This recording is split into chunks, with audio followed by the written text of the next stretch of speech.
So ఇవాళ నేను దోశలు వేస్తున్నాను, ప్లెయిన్ దోశ. కానీ దోశల పిండిలో మాత్రం నేను జీలకర్ర వేసాను, కొన్ని పచ్చిమిరపకాయలు వేసాను, ఇంకేమీ వేయలేదు. జస్ట్ జీలకర్రను పచ్చిమిరపకాయలు వేసాను, అది కూడా చాలా తక్కువ వేసాను. ఇప్పుడు ఈ దోశలో మనం కొంచెం ఇలా పల్లి పౌడర్ లాంటిది వేసేసి ఇలా పైకి ఇలా అనేసి ఇలా స్ప్రెడ్ చేసేస్తే మంచి దోశలు అవుతాయి. ఇప్పుడు హైలో పెట్టుకోవాలి.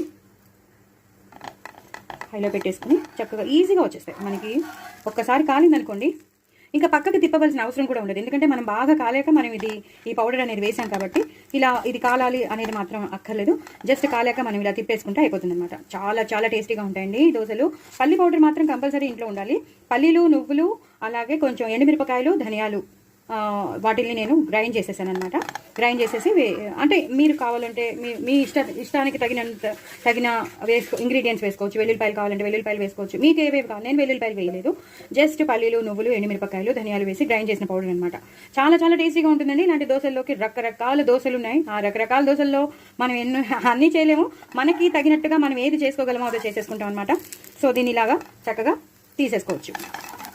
చూసారు కదా, బాగా కాలిపోతేనే మనకి ఈజీగా వచ్చేస్తుంది. ఇలా తిప్పేసుకుని మనం వేరే ప్లేట్లో పెట్టేస్తాను. సో ఇంకోటి నేను మీకు వేసి చూపిస్తానండి. నేను ఫస్ట్ అయితే సరిగ్గా పెట్టుకుంటాను.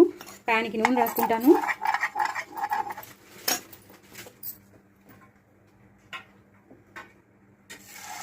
ఇలా దోశల పిండి వేసేసుకుని ఇలా తిప్పేసుకోవాలి.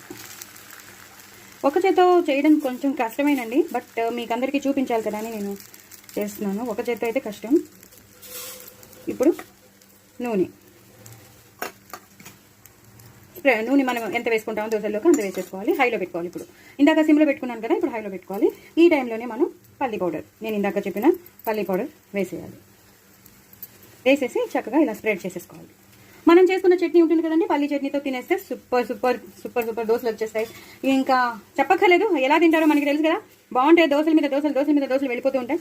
సో ఇవాళ మా రెసిపీస్ అయితే దోశలు విత్ పల్లి చట్నీ చాలా చాలా బాగుంటాయి. ఇది బాగా కాలాలి, అదే చెప్తున్నాను. దీన్ని మళ్ళీ మనం తిప్పక్కర్ లేకుండా ఇది బాగా కాలే వరకు మనం కొంచెం ఓర్పుగా ఉండాలి.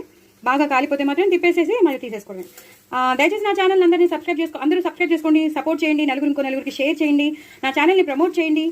పూర్తిగా వీడియోని చూడండి, స్కిప్ చేయకండి. అలాగే పక్కన ఉన్న గంట సింబల్ టబైమని కొట్టండి. సో దట్ నేను ఏమైనా పంపిస్తే, షేర్ చేస్తే మీకు నోటిఫికేషన్స్ అనేవి వచ్చేస్తూ ఉంటాయి. సో అయిపోయింది చూసారా ఎంత ఈజీగా వచ్చేస్తుందో. అంతేనండి, కాలాలంతే. కాలితే మాత్రం సూపర్ వచ్చేసాయి. హ్యాపీగా దీన్ని తీసేసుకుని మనం ఇలా మళ్ళీ తిప్పేసుకోవచ్చు. దోశ తయారు. సో మీరు కూడా తప్పకుండా ట్రై చేయండి. నా కామెంట్ బాక్స్లో పెట్టండి మేము కూడా ట్రై చేసామండి అని. సో మీరు కూడా ఎంజాయ్ చేయండి, నేను కూడా ఎంజాయ్ చేస్తాను. నా ఛానల్ సబ్స్క్రైబ్ చేసుకోవడం అస్సలు మర్చిపోద్దు. బాయ్ అండి.